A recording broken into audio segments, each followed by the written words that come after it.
una resolución que ha salido últimamente sobre las personas que tienen caseta encima de la acera?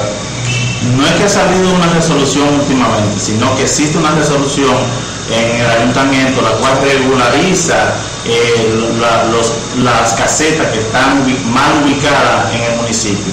Es decir, que el Departamento de Planeamiento Urbano es el que va a ser el operativo hoy para quitar esa caseta que están obstaculizando la vía donde caminan los peatones.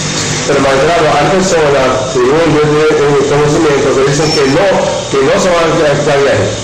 El problema es una cosa decirlo y otra cosa es cuando los encargados de ese departamento vayan con la fuerza pública que la van a quitar. Primero se les notifica a las personas que están en esa área para que en un tiempo determinado ellos la quiten.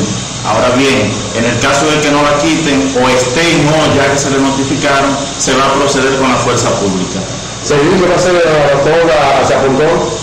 Bueno, se va a hacer en el municipio completo porque nadie tiene privilegio. Aquel que tenga una caseta que esté más ubicada, que no cumpla con lo que establece la ley o la resolución emanada por el ayuntamiento, los encargados de planeamiento urbano conjuntamente o en el apoyo de la Policía Nacional van a proceder a quitarla. Porque, fíjese bien, nosotros tenemos que proceder al transeúnte, al ciudadano, cuando que tenga que caminar por el contenedor o la acera y tenga que tirarse a la calle, que suceden muchos accidentes, nosotros tenemos que protegerlo.